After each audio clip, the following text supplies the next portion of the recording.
to Sunday, the 4th of November, from 8 a.m. to 8 p.m. each day at the Junction Mall, Nungwa Barrier, my area. On Friday, the 2nd of November at 8 p.m. sharp, Ghana's top DJs will face off at the DJ's Banter.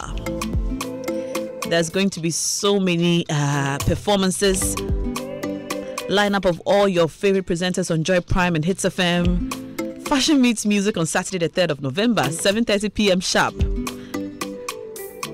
As the Ghana's Made in Ghana brand ambassador, Bra Kwame, Ochiame Kwame, the rap doctor, gives us the biggest show of a lifetime. You should be there. For more information, please call us on 0502148535 or 020-699. This event is proudly brought to you by Susie Herbal. Special thanks also going out to Virgin Pot Cosmetics, Olive Paints, Justy Fashion Limited. I will call me. Coco King, Kaiser Apple, Power Health Products, Nkulenu Industries, Piano Bar, SocoCenter.com, Pepsi, We Naturals, Korba, and our media partners, of course, Joy FM, Adum FM, Asempa FM, Inshira FM, Love FM, Swag of Africa, Kokonsa, Zion Flex, AmialDebra.com, and Ronnie is everywhere. Exactly. You should be there. The Made in Ghana Fair. Charlie, have you heard about Cowbell in the Sky? Most importantly, have you been in that hot air balloon? Are you ready to fly and touch the sky? Your leading powdered milk is about to make that possible. And guess what? Cowbell in the Sky is a glowing hot air balloon and is coming soon to a community near you. If you want to know more about the possibilities of you flying in this balloon, stay tuned to Joy FM 99.7. Also, check out our Facebook and Twitter and Instagram pages at Cowbell Ghana. Cowbell, our milk.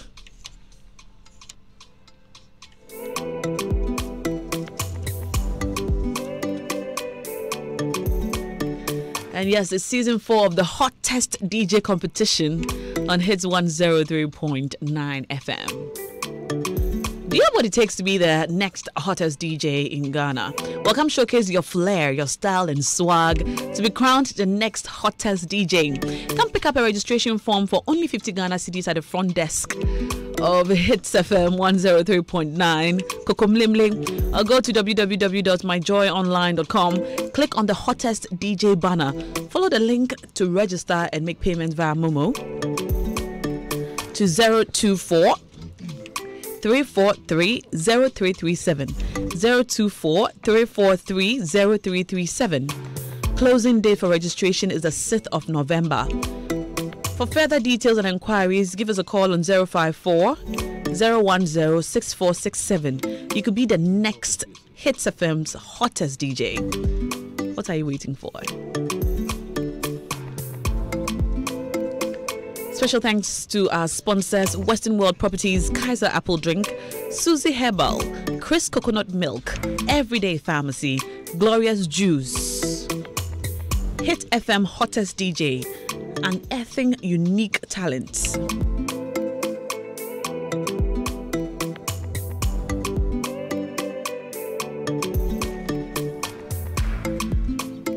And the Chartered Institute of Marketing, Ghana, provides you with a rare opportunity to join the conversation on how to drive Ghana beyond aid. Very important. I hope my sisters and brothers and seniors in the film industry are listening. This is a conversation on how to drive Ghana beyond aid, as has been advised. It's happening at the CIMG Annual Strategic Marketing Conference on Wednesday and Thursday, October 31st and 1st of November at the Golden Tulip Hotel. The keynote address will be delivered by Honorable Kojo Opon Kuma, the Minister of Information Designate. So join the net worth of panelists from among the finest professionals to discuss on the marketing strands of our annual theme, Marketing, a Catalyst for Driving Ghana Beyond Aid. Our discussants for the day are, and these will be on the first day.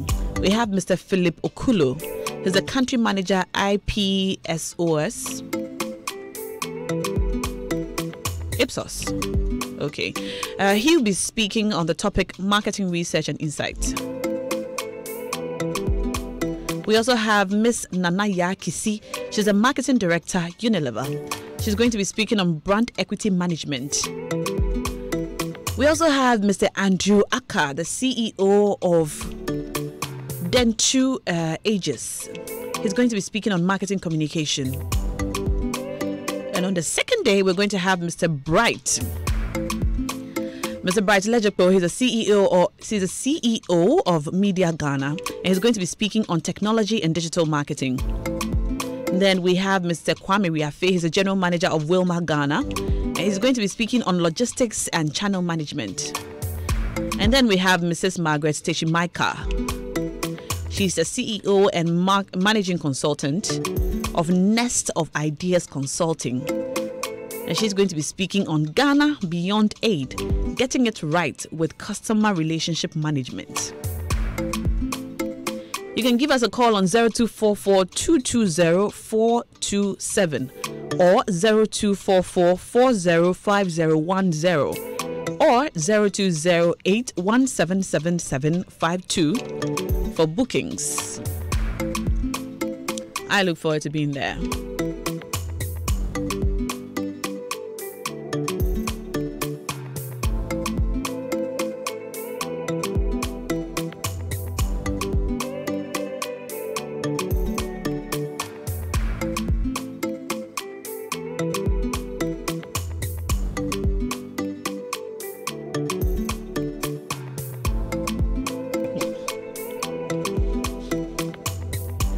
RTHE Consult is organizing a value proposition design workshop and is tagged Winning Customer Advantage in a Changing Market. Very important topic.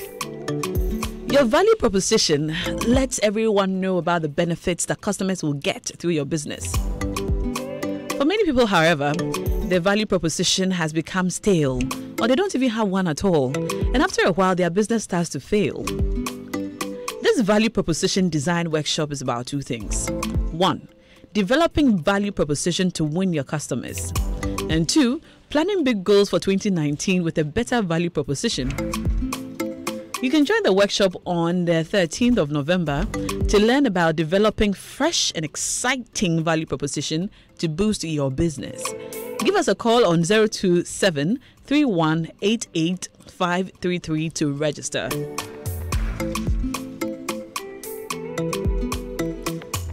Okay, it's about 19 minutes to the top of the hour, and my guests are here and seated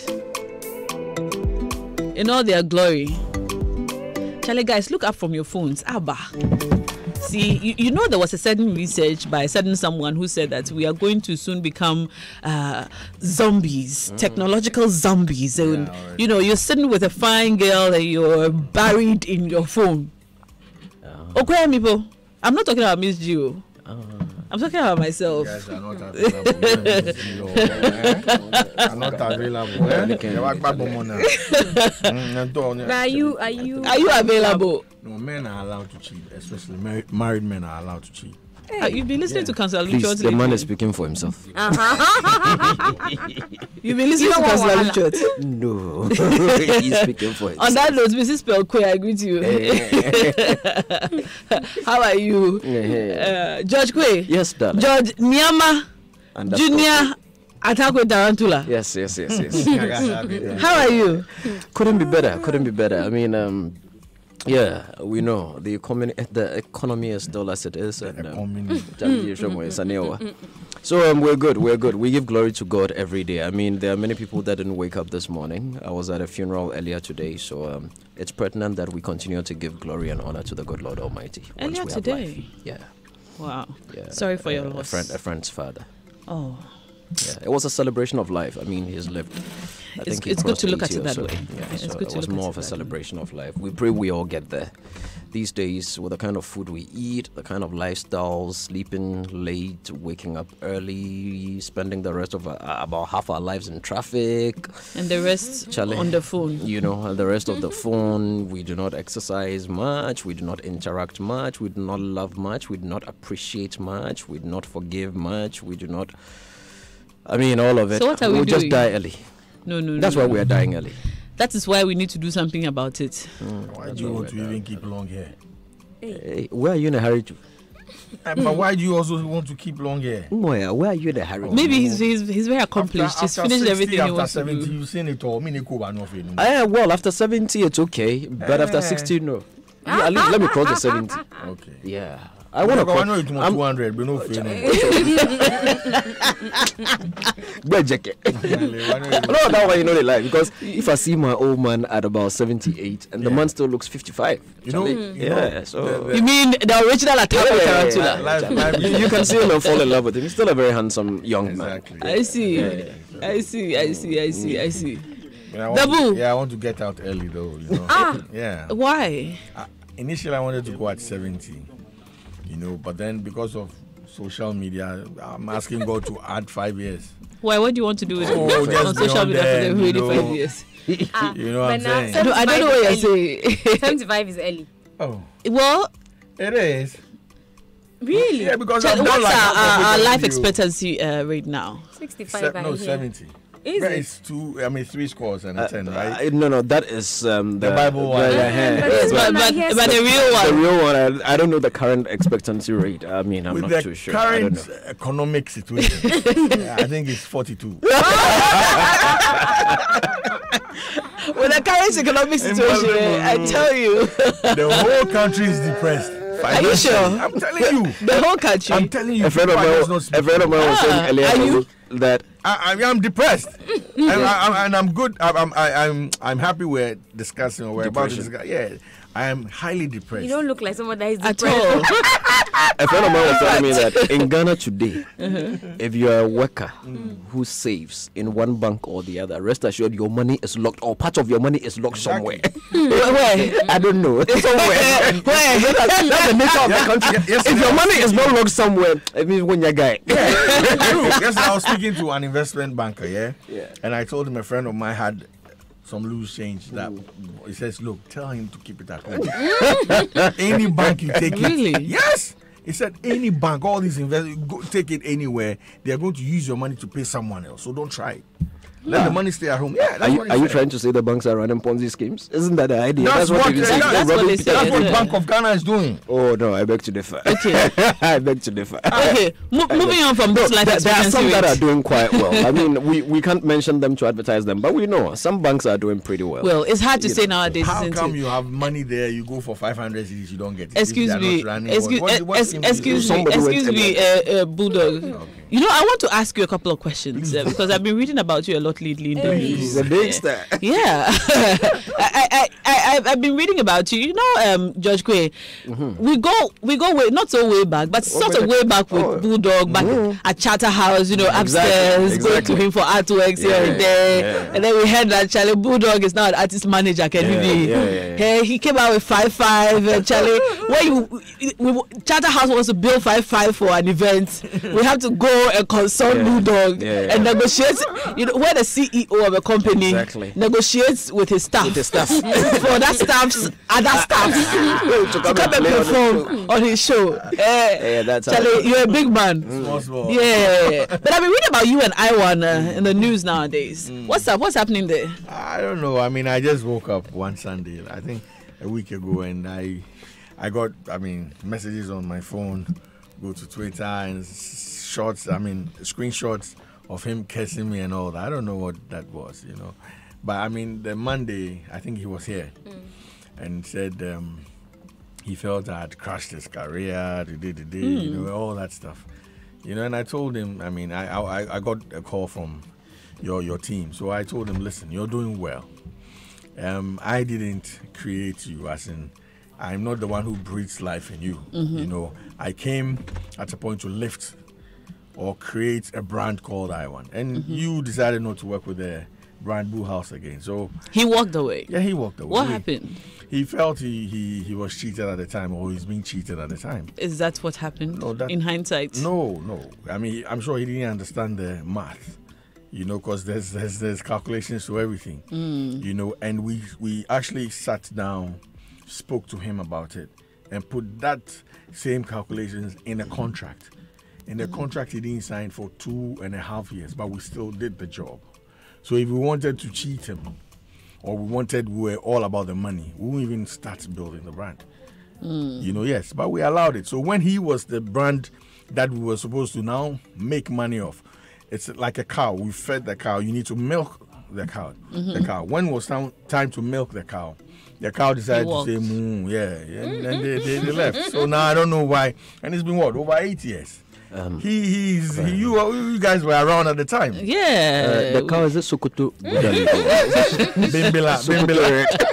But would you take him back if he came back to you, Boo? We had that conversation, and I told him point blank that I'm quite busy now, but I can help. I don't necessarily have to be doing day-to-day management or have a team with him. He has a team already. Okay, so this conversation has been had. Yes. Then we were supposed to meet. We couldn't meet. He phoned twice. I think I was out of the town. Came back, and I just saw the curse. But Do you feel cursed by him? No way. Do I look cursed? But I thought But you said you already. You said you were. Yes. So that's what she said. We move on. But do I look cursed? I don't know. You don't look depressed, but you say you are. Yeah, I mean, but no, I'm financially. So that's why your depressed. looks there. Financially I'm depressed, but curses will not mean for me. I know it won't touch me. Yes, and it's not good for him. Maybe that's what's causing the financial depression. Oh no. Those are my own little, ambitions that has caused that. You understand? But not him. No. Far from that. Far from that. I mean, Charlie. Okay, sign in New York, I beg your pardon. Okay, sign. I beg your pardon. But you got into the picture from Charter House Yes, days. yes. We started from Village Communications. Communications. Days. When Bulldog and a certain Bobby were beating security men at Street Fair Gate. Then he would take his salary and take 5 into the studio. Yes. I see. Yeah, so if Richard Premper delayed paying the salary, Bulldog was mad. Yeah, he was angry. At the time, take the salary straight to the studio. Go and pay. Village Communication. Yeah. That's how far back you brought 5 from. Yeah. I see. Myself and Bobby used to work with Talal. Talal Fatal, yeah. And he, what he did was he gave us some monies off our salary every week. Yeah. So when we got into Village Communications, it was like that. 1 month and we were like, Charlie, we can't do it. So myself and Bobby went for 2 weeks, every 2 weeks, like army boys, So to collect your money. Yes. Salary half a month. So every 2 weeks, I go and take my money, I go and put it in music. I Charlie, see. it's easy, no more. Milo. Oh, sorry. Miss G. Yes. Tete. Charlie, I did like I do day. How was Paris? And she's been walking the streets of Paris. So you know what I've noticed, George and Boo, when Ghanaian celebrities and slay queens travel. When they're in Ghana, they don't take videos and they don't say, so right now you can see I'm here. I'm sure you're not referring to me. In Ghana, never. Meanwhile, they say they're promoting local tourism. They never do it. I don't fall. But when they go to Paris for free, how can I feel? How do you know? when they go to Paris for free, Videos upon videos. Oh, just wait, I know what I'm talking about. What I'm saying is so this is the Eiffel Tower. Oh, yes. This is the Eiffel Tower. I'm here. I'm also here. I will play this music. If you like selfie. Not that I'm cutting them a slack here, but listen, if you spoke to the Caucasian the way we speak English, they don't get it. If you say my father and my mother, they don't know what you're saying. You have to say my father, mother. Yeah, so it's not her fault.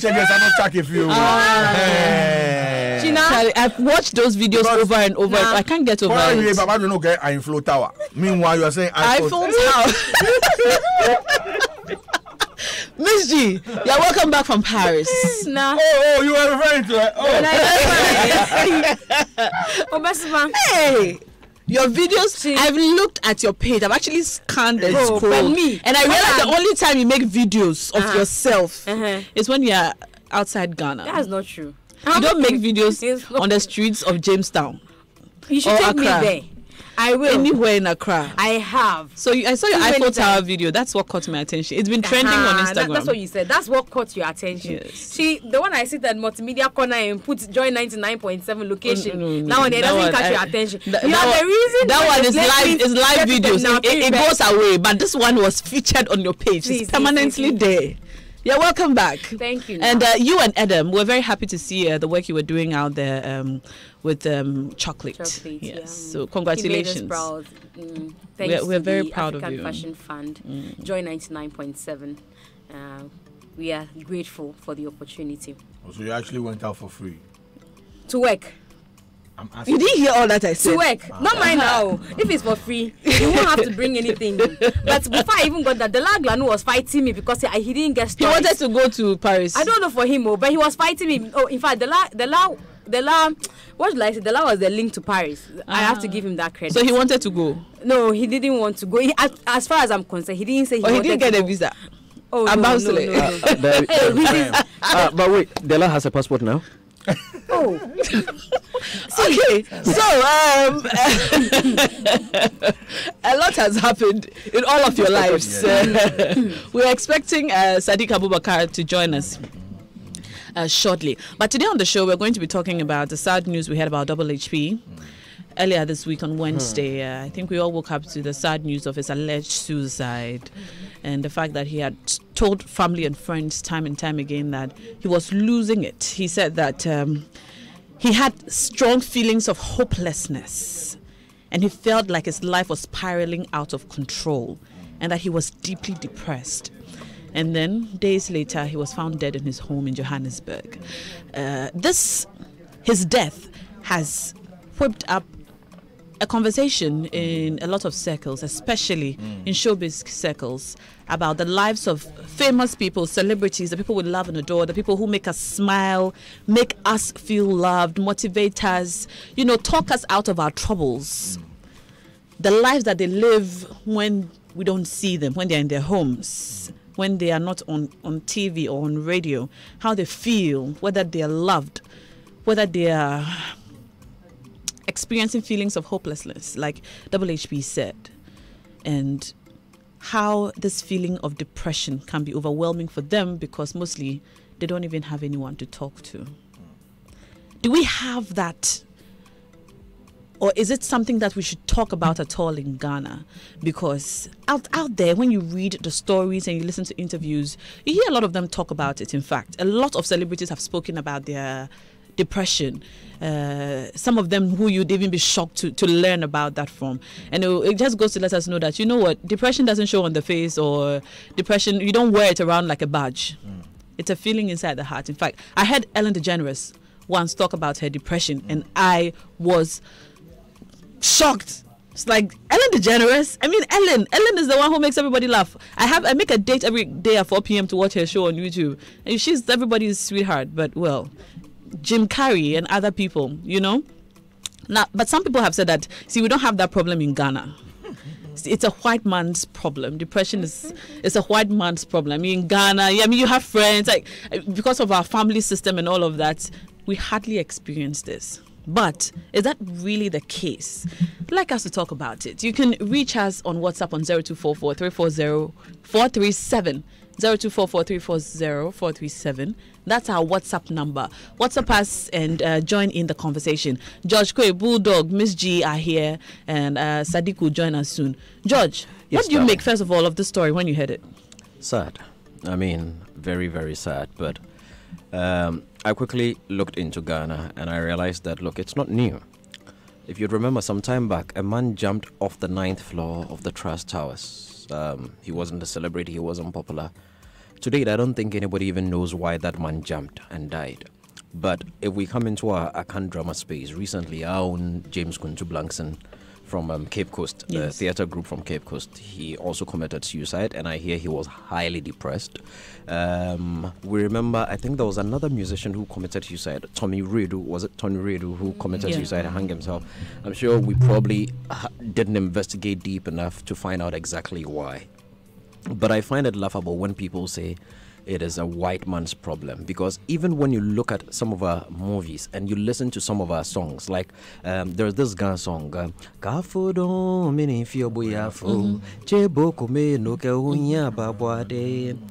Songs like these, and all these songs about, when you listen to a lot of our gospel songs, in a way, we speak to depression in our songs and we try to encourage each other. Trust me, if depression weren't real in our space, a lot of these songs that speak to some of these things wouldn't.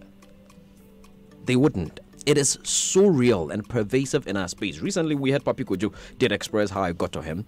And there are people who have become, there are so many cowards and just cowards in our spaces sitting on social media that think they can just pick on anybody. Unfortunately, I mean, for some of us, you can say whatever you want about me on social media. I won't mind you. If I want to mind you, I'll deal with you properly. I was coming to that. You put George Weah aside and unleash Abuaji. Oh yes, that one. You put George Weah aside and unleash Abuaji on the person, and you buff the person very, very, very well. Go back. And then you go back. You understand? I mean, some are just not worth it. You understand me? But all these things do affect people, because at the end of the day, you are looking on a screen, but that person you're talking about on that screen is a human being with a real life, real feelings. When Medical lost at the VGMAs, 7 nominations, didn't win even one, it got to a point I even felt ashamed. I felt bad being a part of the team that organized that event, and the lad didn't win anything, and what people were doing to him on social media. It was terrible. It was terrible. You felt bad causing depression. It was terrible. And some of these things, if the person does not have a strong support system, or if the person, some of us are lucky enough to be strong-willed, so it doesn't matter what you throw at us. Look, this gentleman sitting to my right has been to prison or jail. What's the difference? Okay, prison is, so he's been to jail. And he suffered some of the worst abuse on social media and even live in person, face to face and all that. If he didn't have a strong support system, if you don't have anybody or anything to look up to, Charlie, it's not easy. You crumble. And I keep telling people that the most dangerous part of showbiz is the veil.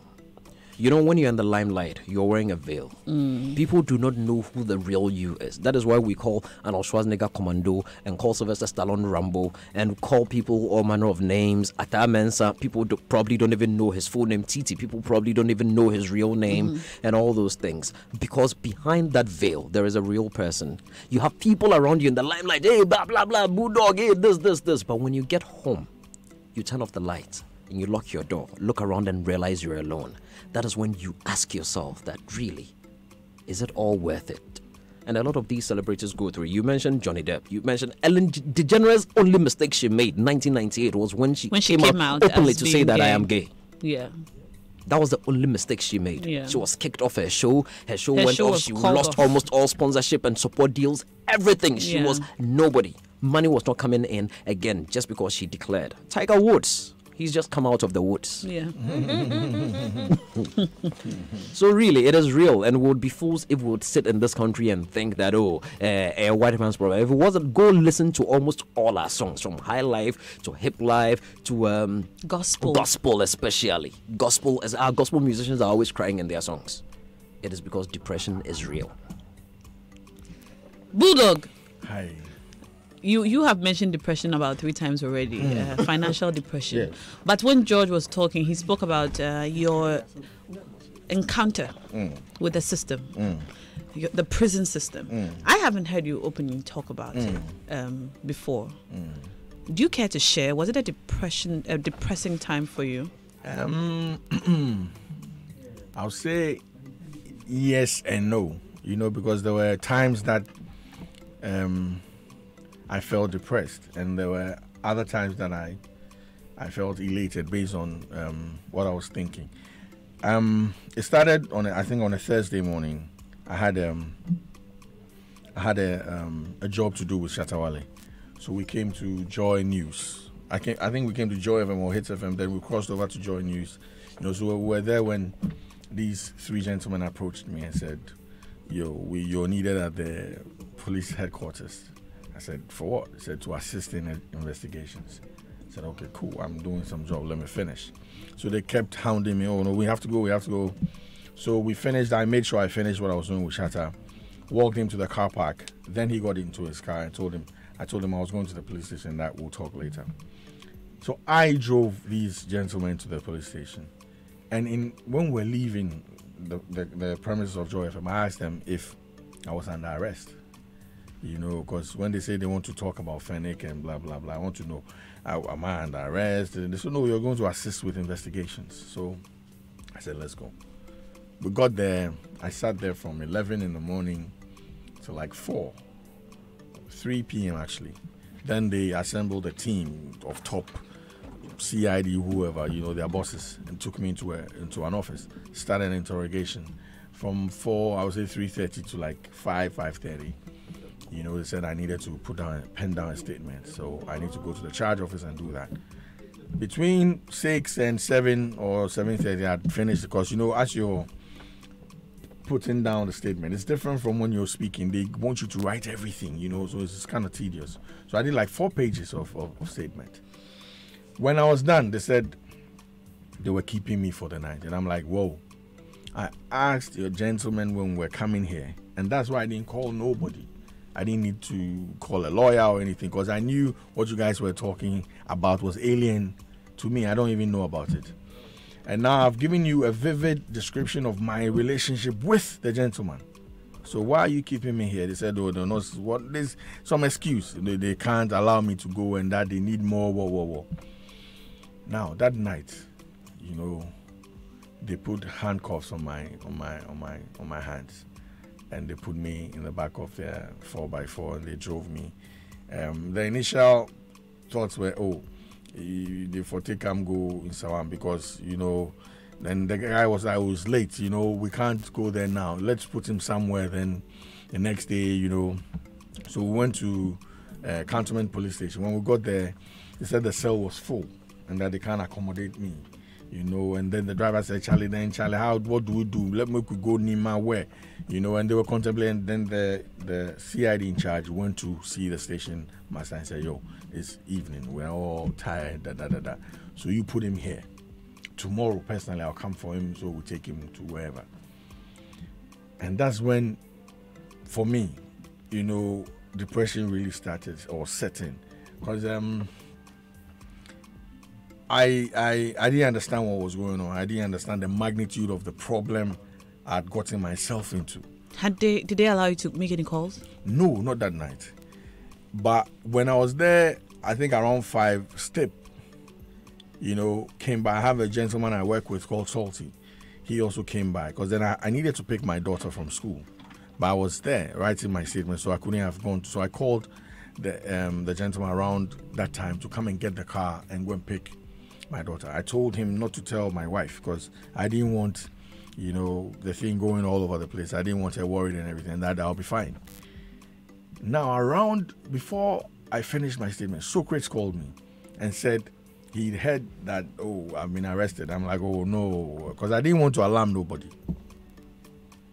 So I think around that time, it was in the space already. Industry people were talking about it, And when I got into the cell, I think my wife came at the time because she was worried. My daughter had gone home. I wasn't home. So they came by the police station and that's what they met. And I told them, we'll be fine. Tomorrow should be another day for us to be. But at the time, I felt very, very, very, I'll say down, that particular moment. Then to make a little, the matter worse, there was a gentleman that came to me and said he was a lawyer and that personally my lawyer was a police person, but because I had the issue with the state, he couldn't stand in for me, so he recommended another person. So the lawyer came by. Did they charge you? Yeah. With what? Not that particular moment. So you hadn't been charged, but you were being held? Yes. They call them person of interest. At the time, they had not charged me with anything. And they had, from what I gathered later on, they had the right to keep me for 2 days. Then they can charge me with anything because they needed to gather enough evidence to charge me. So I think Thursday night I was there, the lawyer came. Friday, went to the headquarters and came back and said I was in deeper problems and that there's a witness. Charlie, it wasn't easy.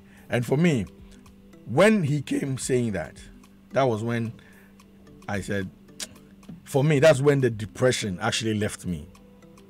That's when it left me, because he relieved me of that. Because for me, what he just said was like a joke, you know.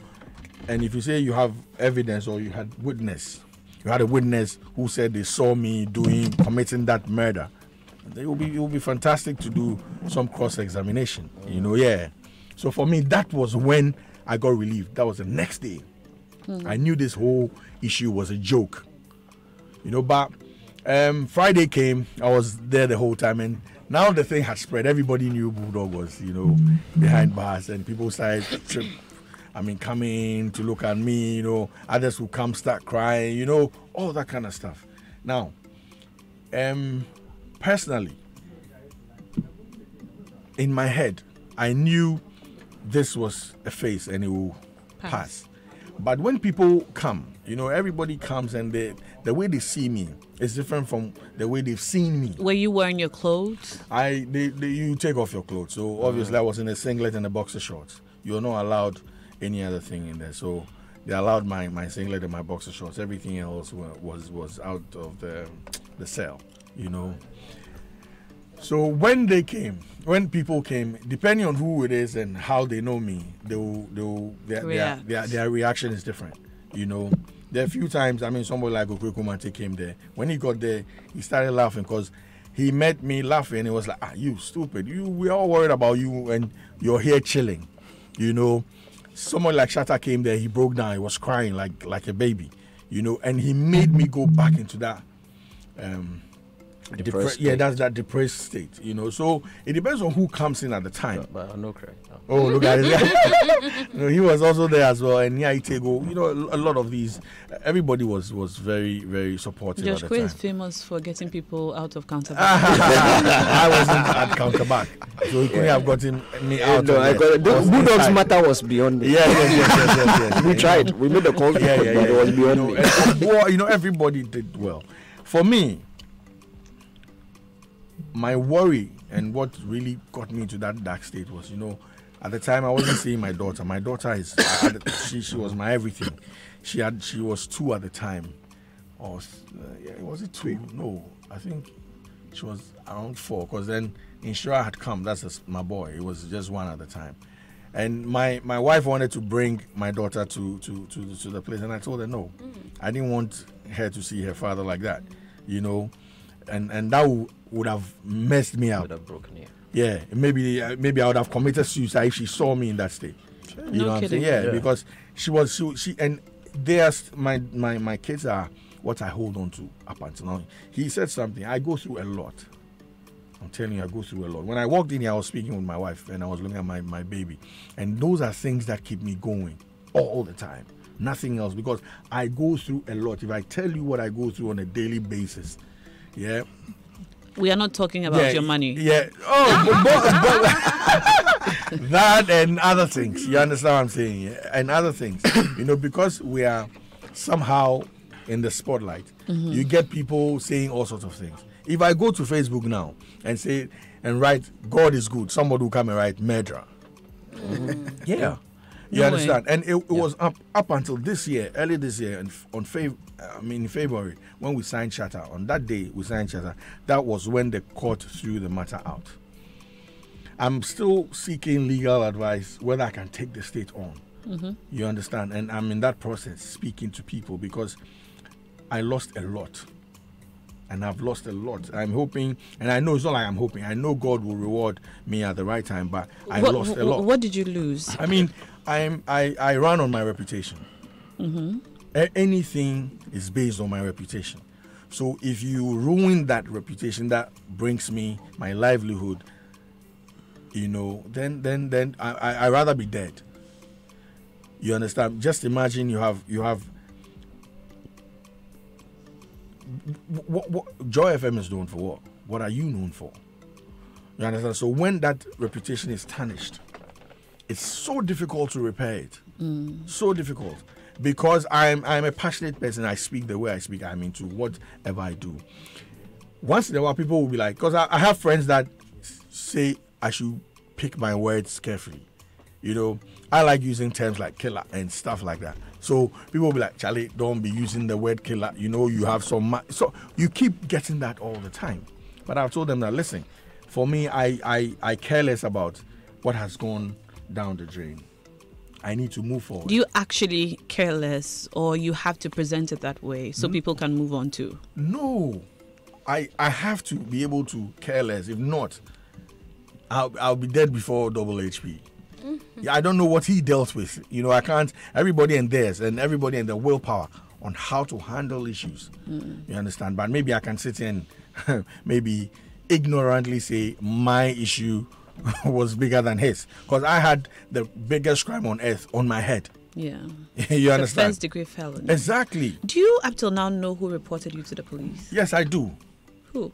I don't want to put his name out. He's a very famous person. Oh, really? He's a famous person? Yes. Look at this. When I was writing my statement, I think God wanted me to know.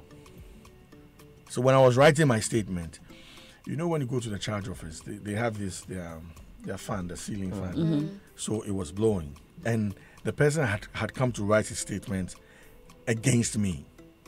You know, so the paper. The papers here were like flipping up and down, and I saw the person. Is it a musician?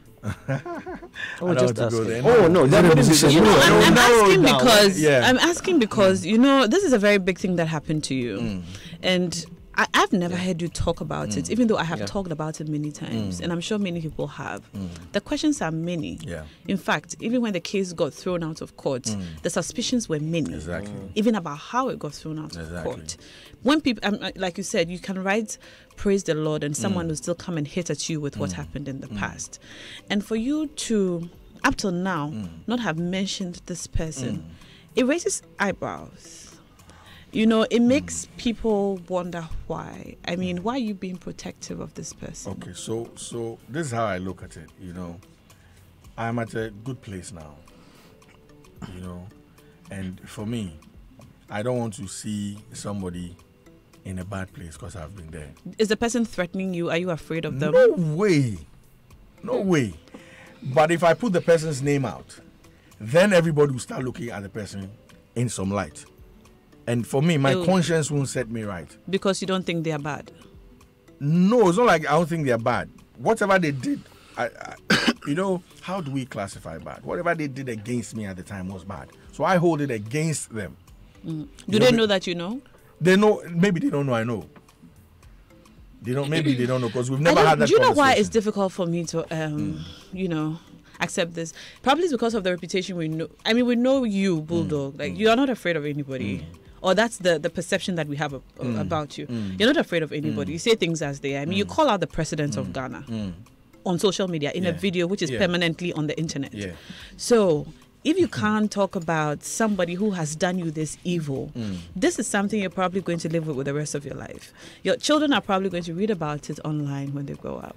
And you don't want to talk about this person. It just raises a lot of eyebrows. I get where you're going, but I think I also understand Bulldog. It clearly indicates that the person is probably still in the industry. Exactly. Are they sorry? Are they apologizing to you? Nothing. It's a big thing, and right now with Bulldog's realliance with Shatta Wale and the Shatta movement and the fan base and everything, I'm sure if he should mention that name today. Judge is dropping clues. No, I am not. I was just going to ask. Are you Shatta Wale? No. What I was going to say was, if he should mention that name today, I'm sure the fan base of Shatta Wale might Judge, probably do you know? You just narrowed it down. I'm a Because suspicious. right now, so it's a musician. I have a It's a suspect. musician. I can't say. Well, but now let me help you. I have a It- suspect. But is it the same person who is not happy that your case has been thrown out? The same musician I who's don't not know happy? who's not happy. Because Kwao is constantly saying that he's not Okay. happy that your case So has been you- thrown you- out. I don't You know. are a CID baby. No, I'm asking. I don't know. Because I he don't know. said it publicly that he's not happy that the case has been thrown out. He's not Okay. happy that you're a Because- free man and all that. So he's the one who was being managed He by said that. Fenech. I'm Yes, not- on I'm not- this. All right. He said that. Wow. He said that with Lexus But enjoyment boo. 9.7. But boo. It's online. If you type now, you will find it that he says he's not happy you're a free Okay, man. let's just ask Boo. I'm not going to push you. You don't want to mention the person, but would you just let us know which space they play in the industry. Okay, so let me give you the reason why before I tell you the space in which they No, I think we should. Please, can you move Joshua out of the studio? Thank you. Please go. Just drop the clues. I think we should move on. Judge, why are you the one? Speaking depression. Let's speak depression. You see, because let me say You this, see, right? you know, the reason I'm asking these questions are there are various phases of recovering from depression. There are various phases of recovering from like emotional trauma. So you know about the sorrow stage, the anger, the acceptance, the forgiveness, and then the total recovery from it. And each of these phases require you to do some specific things. And there are some phases where you have to actually approach the people who caused you your pain and talk it through, and then forgive them based on how the interaction goes on. And after you forgive them, then you can actually let it go. So if you haven't even, they don't even know if you know. So it's still something that could be brewing if you don't just handle it and finish it and let it go, so you can also move on with your life. Okay, so let me say this here. I am a special being. Yes, you are. I have been through a lot, and I have risen out of the ashes. You understand? Yeah. Let me tell you. You see the issue that happened with me with Fennec. it was easy. Before I got into sales, there was this lady I used to work with. Actually, my mom called me first. I think my mom or the lady. The lady said a friend of hers had a dream that I'd had an accident and that I should watch when I'm driving. My mom called me and says, when you're driving out there with Shatawale, watch your driving, and that I see accidents, so pray about it. Now, I think it was a week after my mom called, or 2. That was when I was arrested. When I was in there, I think 2 or 3 pastors came at 3 different times. They said they had heard my name and they came to find me at the cells, and they told me the same thing, that I'm there because I'm supposed to have an accident, and I would recover from an amputated leg, and I'll die after a month. So where I am is where I'm supposed to be. So you see now, go back and check. Google me. If you don't come at me, I don't come at you. And when I'm even coming at you, I'm careful. Check this out. When I spoke with Iwan, I want to digress a little bit. When I spoke to Iwan the last time, before we hung up, I told him something. I said to him that when I had the issue with him, if he had a kid, I wouldn't have touched him. The person I'm speaking of today is a father. You understand? I am very careful when I am attacking or I'm speaking out about people who have kids. I live because of my kids. Nobody can touch me because of my kids. If my kids allow me, anybody can mess with me. So I am of that mindset. I won't touch that person. When I touch that person, which I will, or speak of the person, their kids will be in a place they can take care of themselves. You get what I'm saying? So I won't do that. I'll allow nature to take its course. And then one day you're going to come back. Yes, I'll see. And when by the time I speak about him, it will be so irrelevant. It's a him. It's a him, eh? Yeah, whatever. You judge. Whatever. That it won't matter anymore. You understand? So I'm saying I'm at a better place, and I know they are not at a better place. I know. Is it because Okay. you have Mentally. laid a curse Okay. on them? No, I'm Okay. a spirit being. Yes, And I work as with are we spirits. all. Yes. So he's a musician. I don't know that. But now I have one question for both. I don't know. No, that. but he hasn't answered my question. Judge, wait, Hold on. wait, wait, In wait. all Judge, wait, fairness, wait, wait, if I remember, just one. Go. In all Judge, fairness, this one in is all funny. fairness, Boo. Mr. P. In all fairness to whoever that person is, do you also say that if you were in that person's shoes, would you have fingered you as well? Did that person have reason to? Or cause to? No, judging from, No. the industry that we sometimes can say, you Sadiq, judging from. They have. And you are very aggressive. Exactly. Sometimes. They So had- did you give that person a reason in a way? No. You see, this is what you don't know. Or maybe the person even didn't know. I introduced Fennec, yeah. Fennec Ochi to this industry You know, when I was at Charterhouse, Yeah. he used to work with Mickey Osebekon, Yeah. you know, a lot. And he wanted to do a magazine. Yeah. He wasn't into any other stuff. You know, I did some cartoons for Mickey, and that's when I met Fennec. Fennec ate at my home. My wife cooked for Fennec. Fennec was my brother. He's still my brother. You understand what I'm saying? Even him, Fennec, wherever he is today, knows that he worried me with this matter. He knows it. You see, when the last administration of Gamro, yeah, when Obuo decided to take them on, you know, there was a case, the 99 people against, what's the guy's name? Idikoko. No, Carlos Sechi. Sorry, Sechi. Carlos. Yes. Yeah. Obuo called a few of the industry people. I was present. Apietu's, Hammer, Reggie, and everybody. We went to Noga Hill Hotel. Now, when we were eating, yeah, Hammer showed me the picture of Fennec. Yeah. And he was lying, head Pushed. yes, on the floor with blood and everything. So I asked Hammer, share the picture with me. Because I was telling my wife about Fennec, and she said, oh, a lot of friends come to the house. So which particular, I kept showing. When I was shooting my first video, yeah, African Girls, Fennec was my PA. He was going around looking for location and stuff for me. I actually mentored the boy. Now, I told Hammer, give me the picture. I want to show. He says, oh, no, I don't have data, you know, all that stuff. Listen, at the time, yeah, and I didn't know that at the time. But now I know. God was taking me out of a problem. Because when I was in there, they took my phones. Look, now, and up until now, they want to put that thing on me. But you see, check this out. Today, I told you this year, February, is when they threw the matter out. Who's in power now? Who's in government now? Nana Akufo-Addo. This is the MPP. Mm-hmm. If this case was laid off the NDC time, I wouldn't have rest today. Why? Because I'm affiliated with the NDC. So it would have been suggested. Yes. So. Even up until now, people are saying, oh, pick the boy up, but they don't. My lawyers are MPP people. My senior lawyer is Gary Nimakun, top NPP big man. That's my lawyer right there. You're a big man. No. You understand? So now I go through a lot, and I'm still going through a lot. Sometimes you look. I learned one thing. I think Andy Dusty asked me something the last. I said, "What did you learn in sales?" And a lot of people commonly ask me that. Now you see, as we speak now, if I don't trust any of us here, I'll be recording. Conversation. I record all conversations. I don't joke. No, these that's days. scary. Yes. Do you know why? And I'm saying this out loud for everybody to know. You will not see me pressing nothing. I know how I record because, and the recording is not admissible in court. It doesn't make any sense in court. When you take it, they don't say, oh, this is, so no. But the point here is, when I'm arrested wrongly, I'll put it out.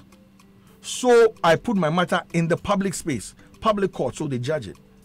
Because I have been fingered wrong all this while. And people still do that. Do you ask yourself why? Why you? I don't know, because I'm passionate the way I speak. People feel that, then if Obiam, you know, a lot of things have gone wrong here. I've had issues, you know, with people. Recently, there was one with my own musician, Stoneboy, and he was saying all sorts of things. I sit down and I read. I mean, and it's Joy FM that I think Carry the story. Not Joy FM, that Joy TV. Yeah, you know. Meanwhile, the presenter that spoke to Stone at the time, yeah, met me there, leaving the scene before even Stone came by. They sat quietly, listened to them as if what they were saying was the truth. But I'm not asking the presenter to also jump to my defense. I'm saying that say what you see. So a lot of people paint a lot of picture about me. And trust me, if you come to me and you're not speaking what you're supposed to be saying, trust me, I have a recording of you. Everybody. I see. Now I I know. I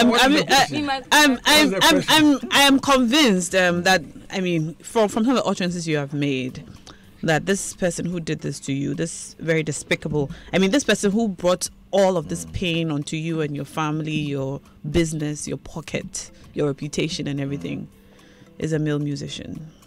Did I say that? You suggested I've not it. said that. But you don't have to say course, that you don't suggested misquote it. Don't misquote me. But It's a he. but moving on No, from it's a that. he. But I didn't It's disclose. okay. It's okay. I didn't disclose. But moving on from that, how George did Joseph you deal? Oh, now How did you answer the question? He has answered it. No, he didn't answer. You are giving him an opportunity to change his mind. I'm saying that Kwao has said on this network that he's not happy he's a free man. Yes. And Kwao And so- is former artist of Phoenix. So it's Yes. suggesting that he thinks that submitted he's to you, that is still, why. the one responsible. Okay, so that's what Kwao said. Yes. I can't blame him. He's feeling pain. That's where he's coming from. He's allowed to think like that. He's allowed to think like that. But that's still a dent on your reputation. What is it? What is? He says he's not happy you're a free man. He still believes that. He's not the only one that is not happy. I'm sure a lot more are not happy. So I can't help him out of that depression. Are you afraid when you're out there, if people are not happy, you're walking about a free man? Have you had threats on your life? I wouldn't say that. I'm a different guy. You know what I'm saying? How do you mean? No one can hurt you. Oh, I'm placed here for a purpose, and I'll get out when I have to get out. You understand? At 75. Oh yes, comfortably. There are two ways I'm going to go out. I can describe the ways and choose one, and I know I'm praying towards that. There are two ways. When I'm on skyscrapers, the people in my house, the spirits at my house, they tell me jump. Yes. The people you live with. No, spirits. Spirits tell you to jump. To jump. They keep the keys in my head all the time. Then I tell them, not this time. It's not happening. So that's the way they want me to go. But I've chosen my way. Ashoko, Yes, I will die on top of my wife making love to her. I knew you were going to say something like that. How did I even- it's a very thin line between depression and madness. So I can't help Kwao out of his depression. But how did you help yourself out but of he's saying it? that Kwao How is did you? depressed. How No, did you? yeah, That's because- what he said. Because if you're saying that Kwao is Kwao is bitter depressed. about me, Let's stop talking if about that's what you're Kwakasi saying, for a if that's what you're minute. saying, then he's depressed. Why me? Me, I don't sing, I don't rap. Boo, Yes. how did you help yourself out of your depression? Okay, again, my daughter, Yeah. Sika, God bless her wherever she is. Amen. Yes, and there's Inshira was a baby at the time. When I got home, the first question my daughter asked was, Daddy, where did you go to? And I was trying to tell a tale, and you were arrested. Yes. Because she had that at school, and I'm sure she's around the mom anytime they're coming, people are talking, so she picked it up, And she said, "Oh, don't worry, I know, but it's all right." And for her to even say that actually boosted my confidence, And a cross section of the press also helped, because at every given time the police PRO was everywhere saying they had evidence, and they started throwing things. I'm sure a few presenters asked, if you say you have evidence, what sort of evidence? And they kept saying, when the issue came, he ran out, he wasn't on radio, he wasn't on TV. So the press started putting things out saying that, the guy was actually at the funeral. Yes. Because I had a picture with Socrates and a few. Step. Step. At the funeral. So some of these things will boost you. So the reassurance and then the fact that you had a daughter at home. Yes. And is what helped exactly. Exactly. And especially my daughter. My family was with me. My mom, my dad, but my wife was all over the place. She would have made the matter a little bit worse if it wasn't for my daughter, if we didn't have a kid. Because the lady is already slim. When I got home, she had, what's the next thing to slim? More slim or slimmed? Or slim.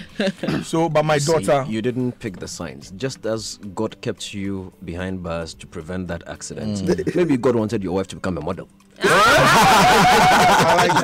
I like that. So for me, I've not looked back into that situation. I only get into that time or that feeling when I speak about the matter, you know. But like I'm saying, I'm at a better place now. You know, I'm looking at going higher and higher, and I can't be bothered about what somebody thinks or feels. That's their feeling. It means that, from what you're saying, it means that anytime maybe a Kwakesi or somebody who feels the same way, then they'll be afraid. They'll be depressed the more. Like you're saying, because I've never heard him say, but you are saying check it. Online. Good. You're saying he said here that he's not happy. We should look at him and help him. I see. Sadiq. Yes, nah. Yeah, we've been joined by Sadiq of 3 Music, Boom Play, Fantasy Dome, among other things. Of Bull House Entertainment, of Image Bureau. And what? Of Bull House Entertainment. Of Bull House nowadays. Of Image Bureau. Of Image Bureau. Yes. Okay. Of G Sport. No. Of Paris. I know you're going to say Paris that. and Co. I knew you were going to say that. How do you say Slay Queen in French? Huh? How do you say Slay Queen in French? I don't know them. What is How do you that? say Zinga? Bile. How do you say Slick Zinga? Slay Queen Yoga. Let me consult the oracles. I like that. Just go and listen to Gus Miller's song. Oh yeah, Kakla you. Hey, That be the Kaklayo. Paris. No be joke. Sadiq. Yes, So sir. we're just talking about the Depression. sad passing of Double HP Yes. and all the conversations that have come up in the media as a result. Yes. And I think top on the list is depression, especially among popular people. And what are your thoughts, first of all, about Double HP and then on depression and celebrities?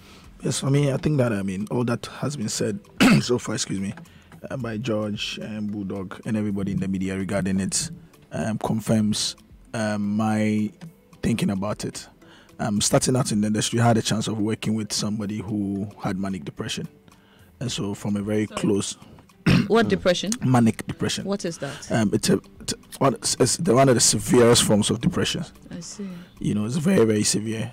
And he was one of the popular entertainment people then. I think he had actually even worked at Joy. And then when it affected him, he just moved into the background. But he had an events company I worked with, you know, so I saw it from a very close source. And also working with a lot of the talent, we got to know most about this. So I think that even last year, a lot of the people that worked with us on the 3 Music Awards, for instance, would have known that we had a document. We actually had a plan to pursue the social impact project, and it was on mental health. We called it a Together for Mental Wellbeing, you know. But along the lines, due to plans and other things, we shelved it. But the conversations and how scary it's become actually has deepened our mind resolve to reach out to a number of people for us to actually push out the campaign. I think one of the key things that has made it, we haven't had such discussions, open conversations around mental health in the ways we are having now. And most importantly, the stigma associated to Wabodam or he's a mental case makes everybody crawl into their shells.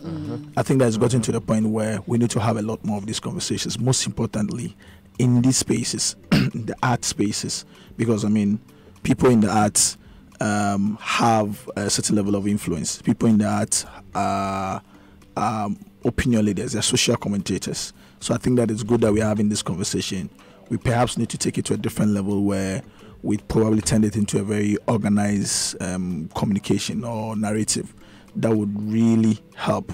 Most importantly, one of the things when we're doing the research on our mental health campaign, we realized was that there wasn't enough help centers or toll-free lines or places to call when people, because look, there are a lot of people. In Ghana? In Ghana, there are a lot of people going through one mental. Earlier, I was telling George that I've read this on social media and heard this time without number that depression is a white man's problem. It's not a very common thing in Ghana. We have a good support system. You can't be home and sad and nobody would know. It is. It's all around us, and and most of the people that grow up. Most of the people that that's grow why up we don't in, have all these help centers and helplines. Yes, and most of the people that grow up in Zongo, for instance, will tell you there's something they call Bori. So when we go Bori, essentially when we grew up, we realized that Bori, what they meant was depression. So you'd have people that have Bori, they have mental issues, and there were certain things they would do to them. Certain times they call certain people to say she has iskoki, S. You know, so it's all around us. But growing up and researching in mental health, particularly because we were going to organize a campaign around it. It brought to the fore all these things. So for me, it's sad that he had to take WHP, the person of WHP, for us to be having this conversation. But I think that it's a good time now to have that more open conversations around it and try to reduce the stigma around people reaching out for help. That brings me to my next point, reaching out for help. Miss V, I'm going to come, Miss G. Because Uncle Ken is not around, someone has to call you Miss G. Miss V, boy. Miss G. Miss G. Where's Uncle Ken? Have you, Uncle Ken is slaying, at a wedding. You haven't seen the picture, eh? No, I haven't. Is he wearing his Allen tie? He's wearing the bow tie. The Allen tie. Yes, and a brown shoe. Brown shoes. Digital Uncle Ken. Shiny brown shoes. No more color personal. That's right. Is he wearing the hat? No, he's not wearing a hat today. No more he's color wearing personal. 10 days Uncle Ken. Slaking Uncle Ken. Now, okay, you're coming to Miss G, Yeah, but I wanted to add something more to what Sadiq was saying, yeah? And it's very true. And if you compare our situation, perhaps the reason people might not see depression as a Ghanaian problem or an African, although they say it's a white man's disease, there's a little bit of culture in there too. Because if you live abroad, and in Legon days, when we used to go and sweep, internationally in work, you go and sweep small, make some small money and come. I was living in Feltham, yeah, and I was working at Richmond. And every day, at the same time, the bus that you take for the 3 months or so that I lived in England, every morning you see the same people on the same bus. Everybody in the same place, everybody standing. If that person is not there, it means that person has either moved, has been arrested, is dead, is sick, or has changed jobs. So far as they were still working the same route, the same time, they would be the same people on the bus. You'd never get the same thing in Ghana. Hardly. Never. And when you come back, and you enter your house, a lot of the times they're alone. A lot of the times, when you look at the community that you live in, and you look at especially the whites, a lot of them alone, or maybe 1 or 2 people. We hear stories of people dying 3 years later before their bodies are found. Because a lot of them are alone. But in Ghana, it's not the same. Look, when I was living in Kotobabi, there was a house in the neighborhood that had 88 people. In one house, 88. How big was the house? We used to call such houses Castle House. About 88 Compound people house, in one house, and a lot of our community have these, compound houses and all that. So sometimes your mom is not even there. A neighbor can feed your child. My children are going to bath. That kind of thing. We have that community. You can get back from work, your troubles. You go and sit in some bar. You meet friends. You sit down. You play draft and all those things. There are things that keep us. So you may not notice the depression because our culture makes it in a way that we can sort of some of our woes can disappear. Look at the nature of our funerals. Our funerals are a party. You attend a white man's funeral, they finish, they bury the person, it's done. But over here we would have a party. A funeral will start on a Thursday. There'll be a Thursday event, there'll be Friday wakekeeping, there'll be Saturday, there'll be Sunday. The girls will now come and do Adichani. So our culture and our way of life make things so different for us. So you may not notice when someone is truly depressed until it hits the person too much, or society actually shuns that person. And the other thing is, do we ever talk about it? In the case of WHP, he was telling his close friends and family that he was feeling an extreme sense of hopelessness. And the question is, what do you do when someone comes to you with something like this? In this town, you tell them to probably pray. I'd like us to talk to Dr. Isaac Newman Arthur. He's a medical doctor and a clinical health psychologist on depression. Hello, doctor. Hello. Thank you so much for talking to us. Good evening. Good evening. Thank you for having me. The pleasure is ours. Doc, I'd like to find out, first of all, is everyone prone to depression? There are 2 things when you talk about depression in terms of risk. We have biological risk and we have also environmental risk. When I say biological risk, what I mean is there are some people who have some genetic predisposition to having depression. And the environmental thing has to do with anything else apart from genetic factors. And so any psychosocial issues relating to the person and where he lives and what is pertaining to the person's life and all that, they are all part of risk for depression. And so we're looking at genetic factors and also environmental factors. And everybody is prone to it. I see. But I would like us to narrow down, for the sake of this conversation, I'd like us to narrow it down to people in entertainment or very popular entertainers. Yes. How common is depression amongst celebrities? Actually, it's quite difficult to say how common, because we don't have statistics to that. We don't have any data for that. But if we talk about mental health issues relating to these celebrities, we can say that probably depression will be on top of the list compared to other types of mental health conditions. Because generally worldwide, when we talk about mental health issues, depression sits on top. And so as for specific data, especially in the country, it will be difficult to say. Yes, but I can say that because we are all prone to different life stresses and life situations, it can be that high. Yes. I see. Now, elsewhere, we've read about a lot of popular people coming out to talk about their depression. And most of them have said, or in most of the readings that we've done, they've said that it's because of the criticisms that they get from people who watch their work and the fact that everybody has an opinion about them and what they do. And they are forced to have to live up to certain social expectations, which is overwhelming, more than a regular, everyday person. Yes. What do you think of that? I think that is true. The difference between a public figure and someone who is not a public figure is the public. Mm-hmm. So it's the popularity and everything that comes with it. You lose your privacy, responsibilities go up. You need to catch up all the time. You lose your personal life, and you also have your own personal issues to deal with. If you're married at home, it's also another issue, right? So in addition to all the normal stuff everybody goes through, they also have added responsibility and expectations from the public and all that. And in addition to that, the public criticisms and all that, they add up to their problems. But it may not necessarily be the problems per se, but how the strategies they put in place to cope with these problems. I think that will create the difference between the stars. Because you may have other people who are also stars, but they are managing it well. They are quite okay. Others may not. The difference has to do with our individual differences, our various support systems, and the things we have available to cope with all the life pressures and challenges. Someone may not be a star, but may be in charge of a certain company with the same level of responsibility and expectation.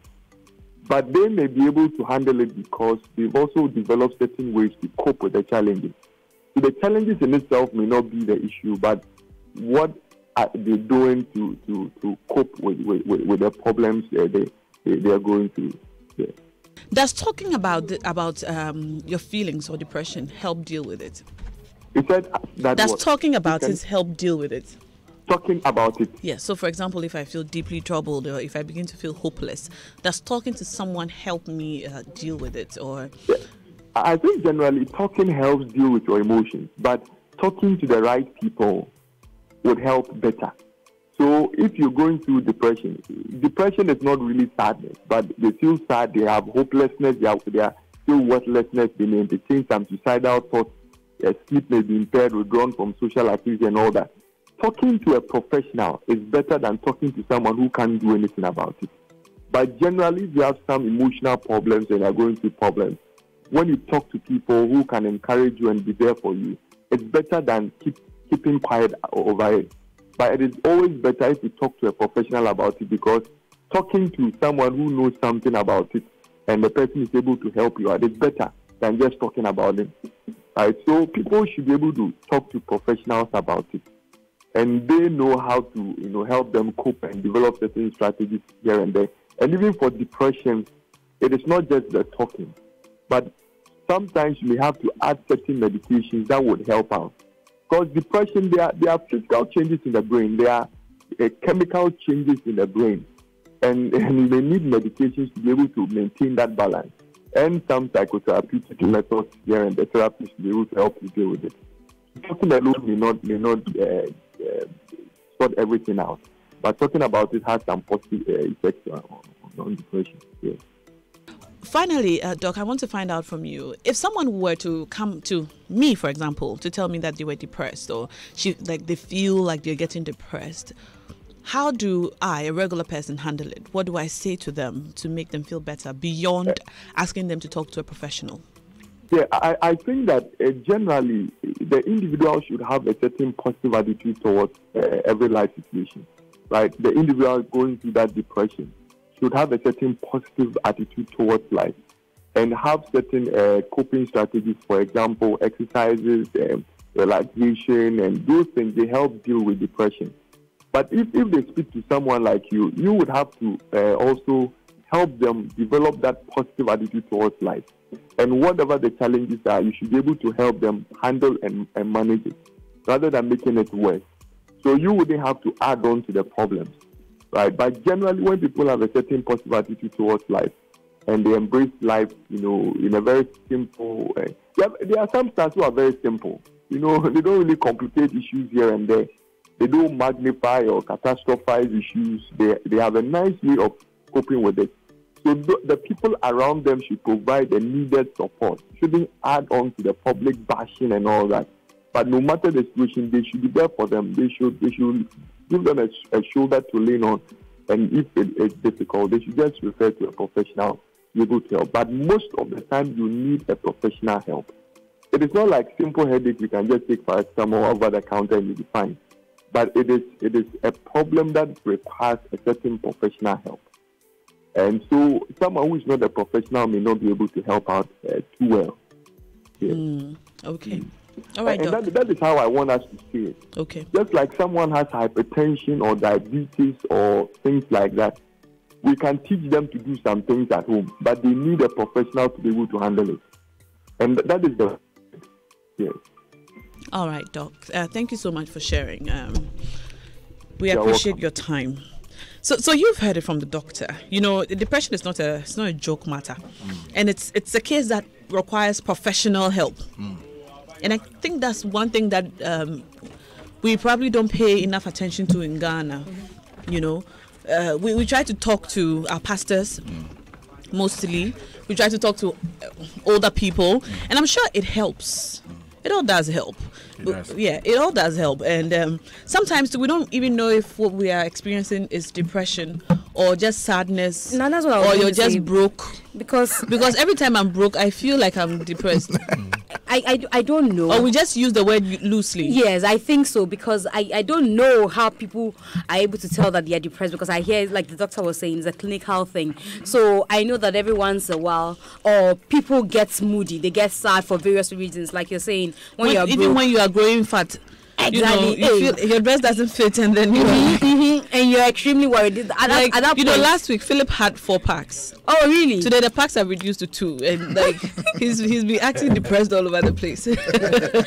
So he's been acting depressed. Yeah. Is he really depressed? So I get worried when people say they are depressed, because I used to say that a lot, that, I'm getting depressed with this. And then I remember very well, Atu Kamnadazi will say, you don't know what depression is. Mm-hmm. You cannot be depressed.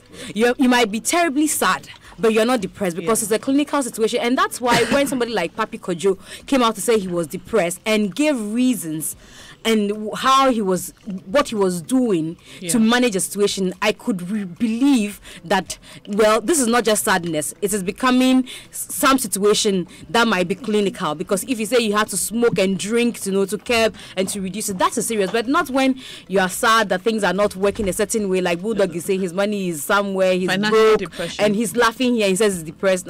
If Double HP was going through that kind of depression there, in the Sanka, he wouldn't have committed suicide. I don't think that is...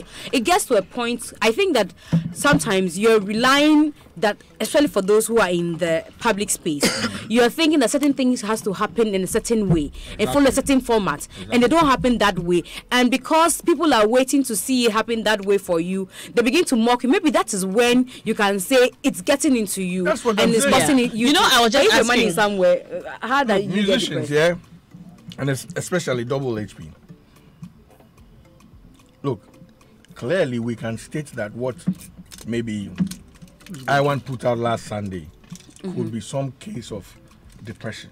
Well, his case I can actually understand, because this is somebody who were discussing was rising high. Was rising, and all of a sudden, I'm sorry, but sometimes I look at him, and God forgive me, and I want forgive me if that's not true. I look at him as somebody, I say, hey, how is this guy able to feed? I get worried.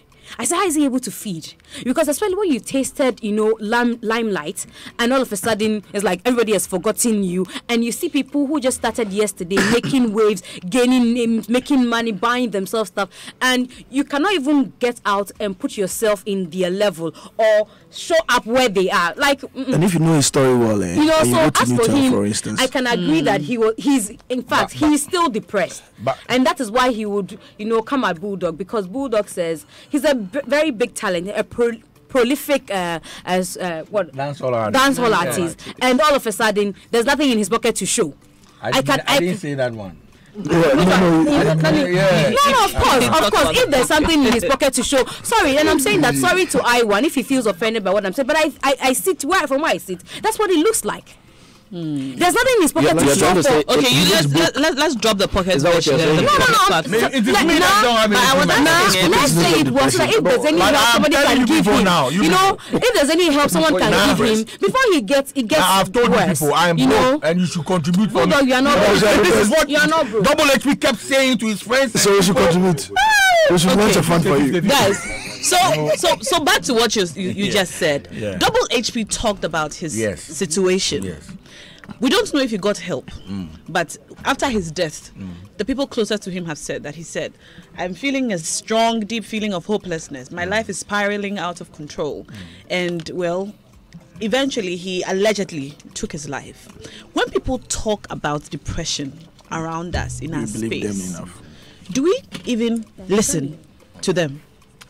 Now, I think that is one of the problems. Question is, as a people, do we understand what depression is? That's it. Because you see, when you mention names like Johnny Depp, like Captain America, what's his name? Chris Evans? Is that his real name? We don't know. I've forgotten Captain America. That dude, yeah. Jim Carrey. Eminem. Ellen DeGeneres. You see, Eminem's own is not. I'm going to speak about a particular thing that causes depression, which is anxiety. Eminem's own was triggered by the death of a colleague, I think in '96. I think Proof, part of D12. Exactly, part of D12.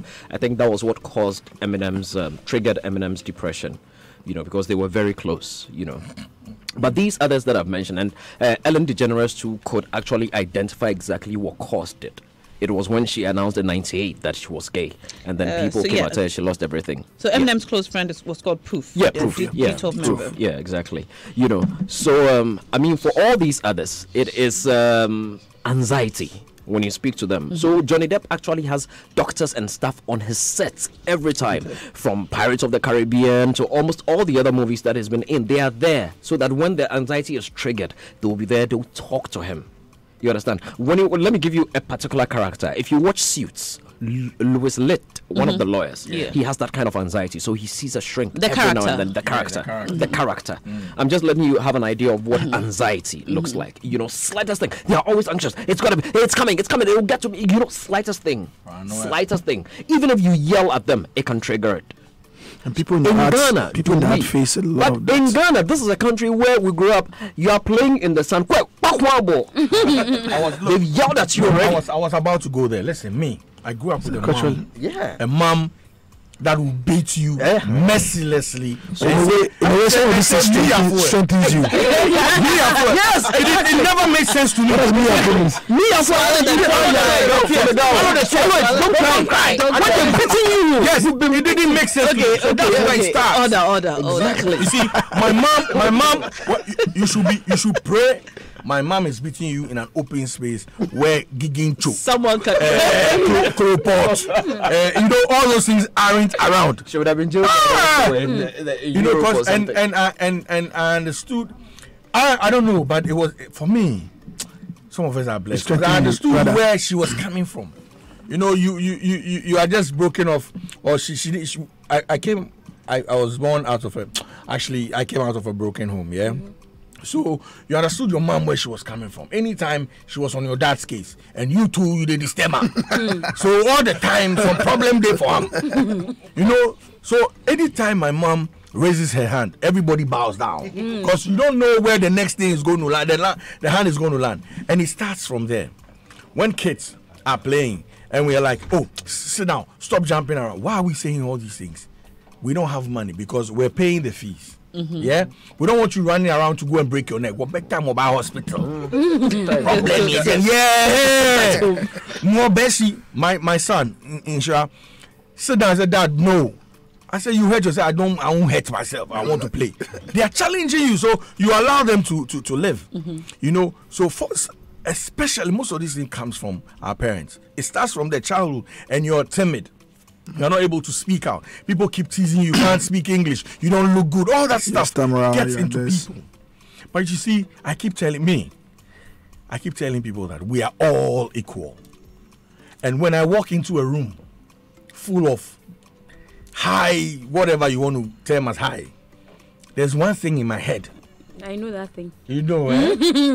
What thing is that? They take a piss like me. I knew that's what he was going to say. Oh, Lord.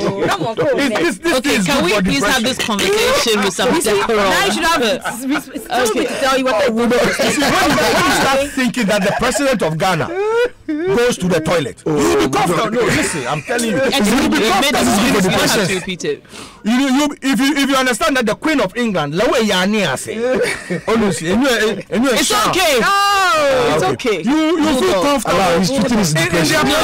No. But if you start thinking that, and one has so much money, so you go into their space and start shivering, then you're dead. And that's where it starts. You should feel good about yourself. You should feel good, and that's what we don't do. But this society doesn't allow you to feel good about yourself. How is that? Society, true. He just said it on social media that somebody is, but also out here you have dressed. Good. You know that you have dressed. Look at a picture posted. Somebody will come and tell you something that is wrong with your picture. In the blue suit. But George, what did you do to you? Like the press. Oh, you know, you said that when they say, so guys, you're saying that in our space.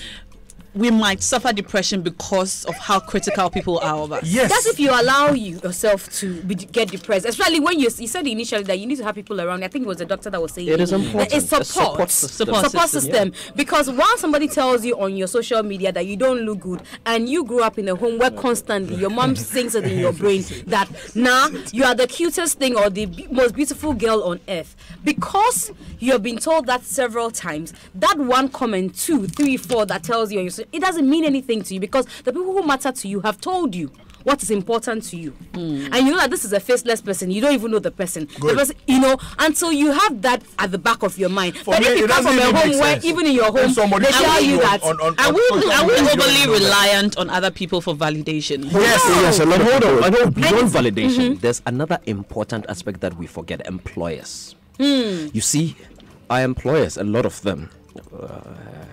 You want to be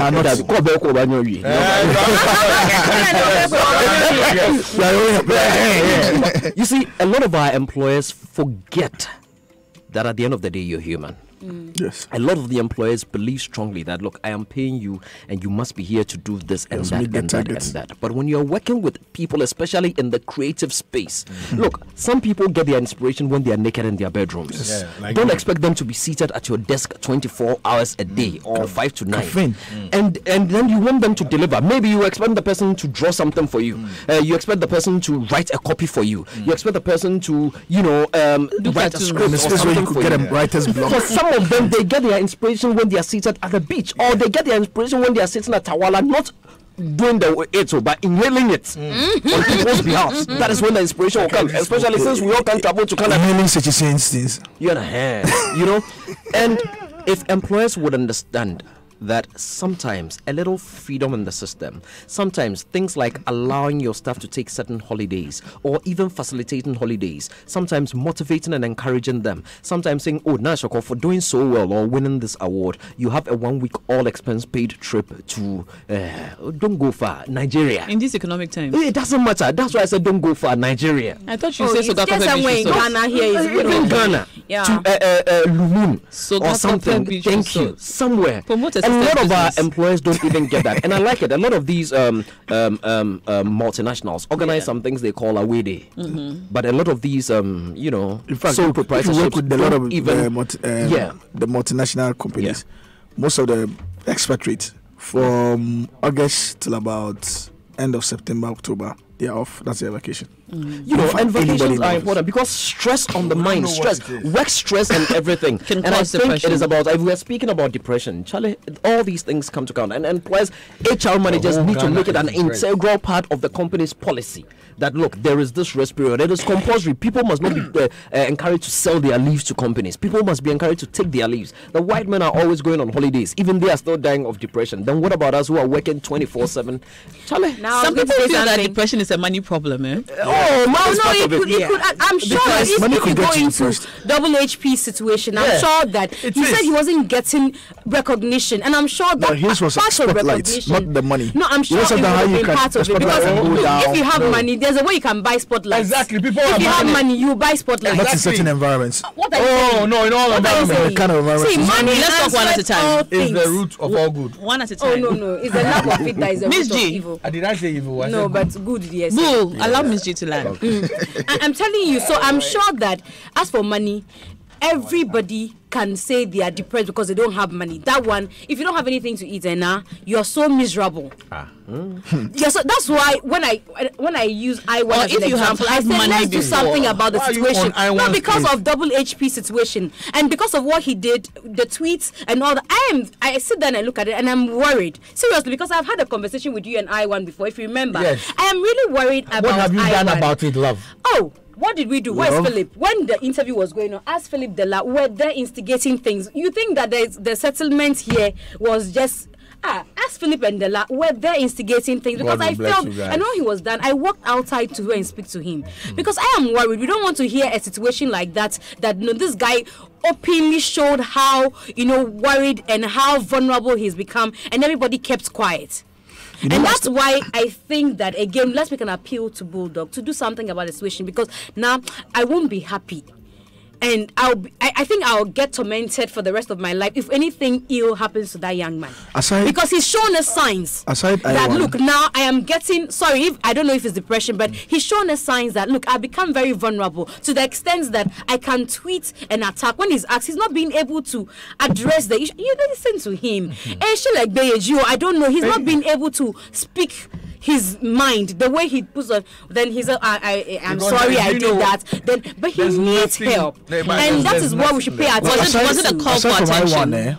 Apart from him, there are lots of other artists. The last time when we were having a conversation on Hit FM, somebody sent a message on a particular high life singer, well-known top high life singer, who is going through, apparently issues.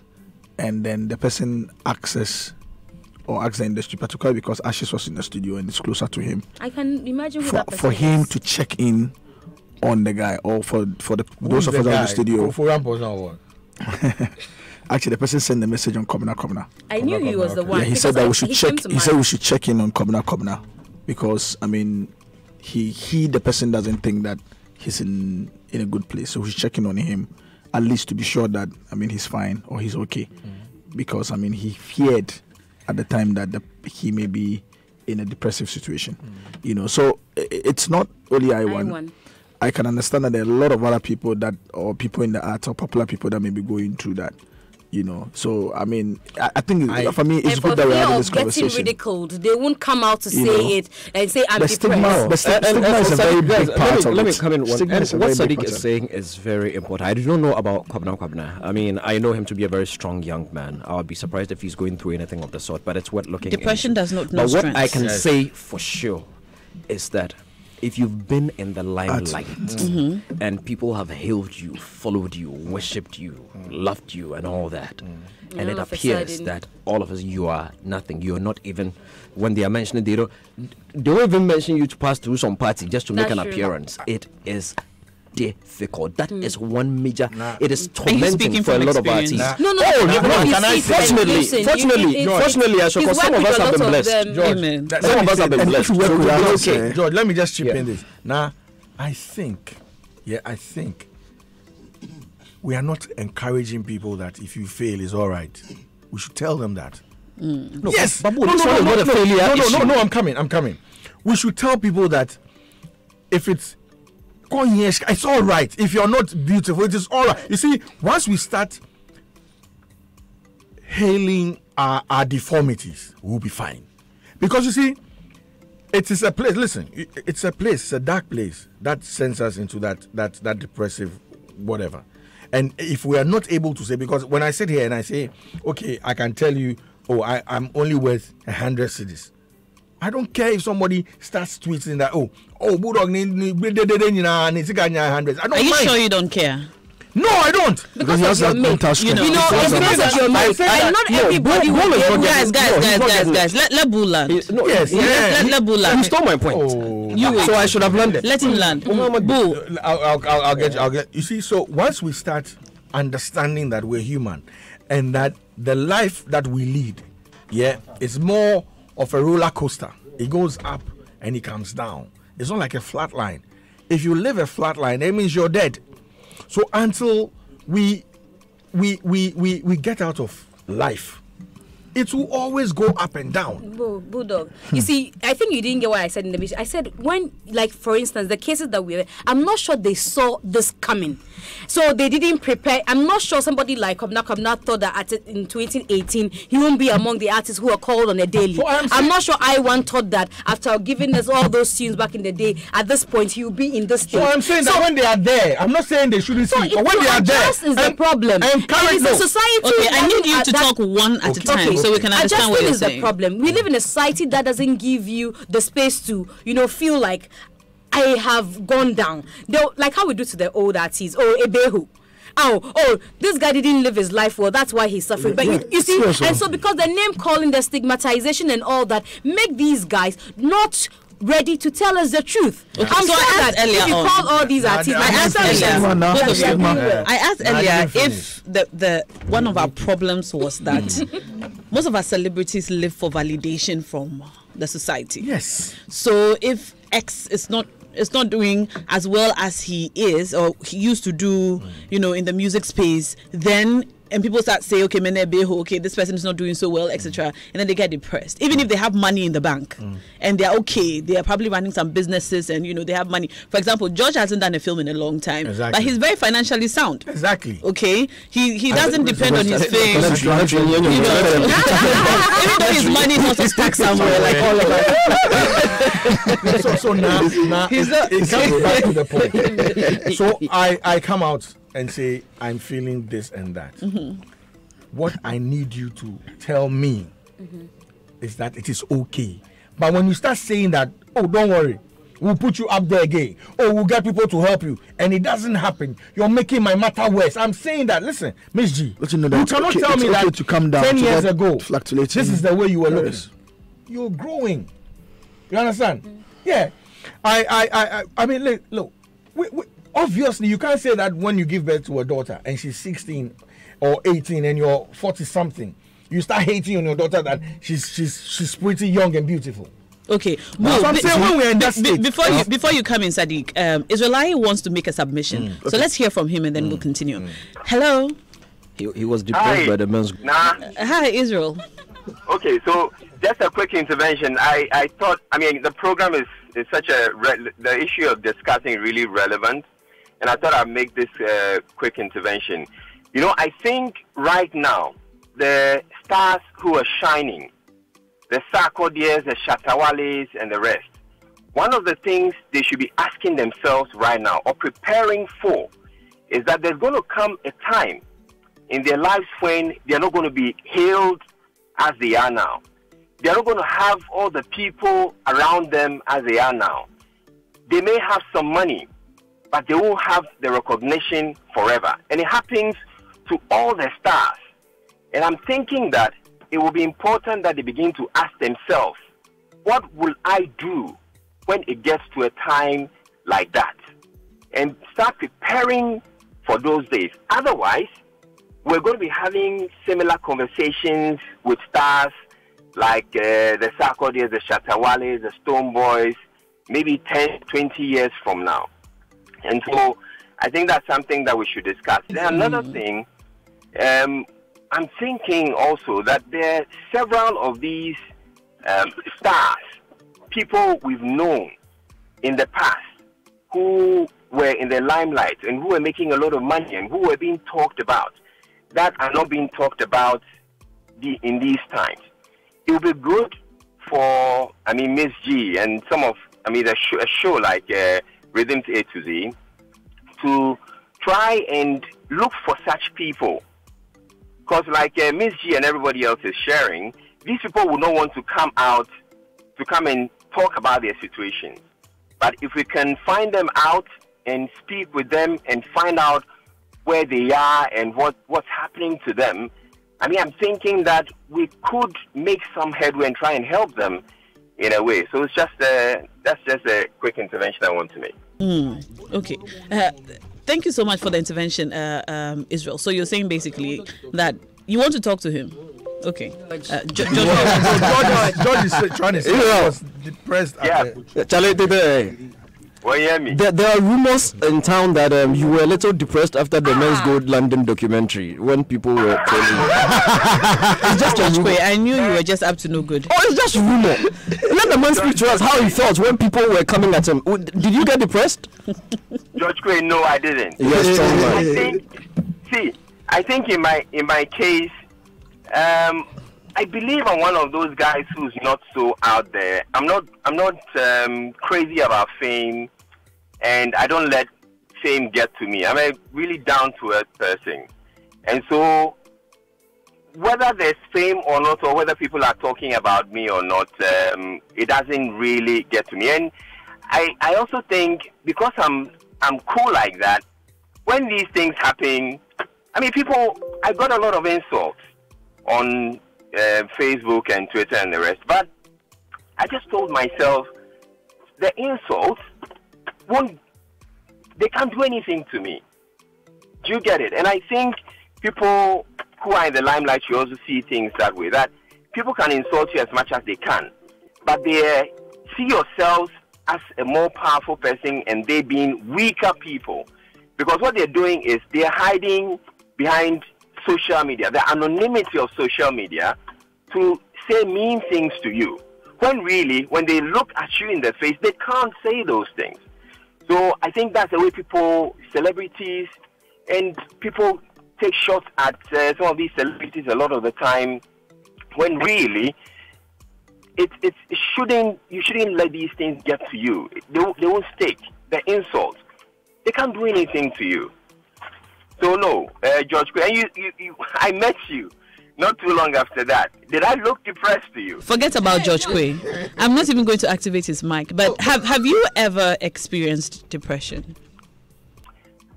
There have been a few times that I'll say maybe a little sad, but not depressed. Did you get help? Did you talk to people about it, or did you just handle it by yourself? I thought I could weather it. It wasn't really an issue.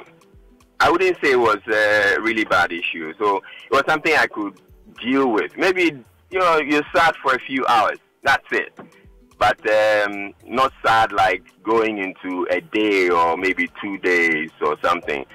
Sometimes when you have cold wars in the house, yeah, it can be like that. But, it doesn't really get to me. All right, Israel, thank you so much for talking to us. And I should also let you know that we tried to reach some of our celebrities to talk to us on the show, but unfortunately, most of the people we called were unavailable today. Sadiq was just whispering to me that we need to talk about postpartum depression. It's also a kind of depression. We have spoken about it extensively on Strong and Sassy. It's a very dark. Now you need to tell Sachi said. So Sachi sends a message. He says the best medicine for depression costless. For the Ghana police put them in car, especially if they catch you. Big man. I'm going to read some messages. Anil Sabute says, great discussion, but why must people create false impressions about that which they don't have? That's the problem. It's show business. Why can't people be who they are? That's why I agree with Bulldog when he said life is a roller coaster. Exactly. And it could be up and it could be down. And whichever way it goes, make sure you are comfortable and not going on a fortune-seeking spree. Exactly. Okay.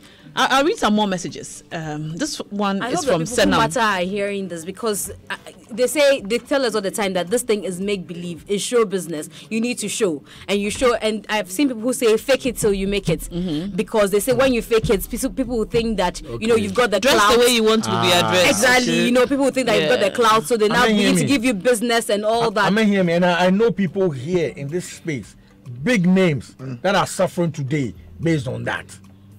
I will not wear a tie on my neck. I'm not a goat, so that I know people. Honestly, I know people. Bulldog, how can you make such a general statement? There are people who wear ties. What are you suggesting? What I'm trying to say is, what I'm trying to say is, you're saying you were just joking. No, I'm saying that you're saying we should fake it. Some people are saying fake it till you make it, and I'm saying it won't help you. It leads to depression. No, but there are people who have faked it, and they've got companies coming on board because now they've got the numbers and they're working with numbers. The point, I agree. But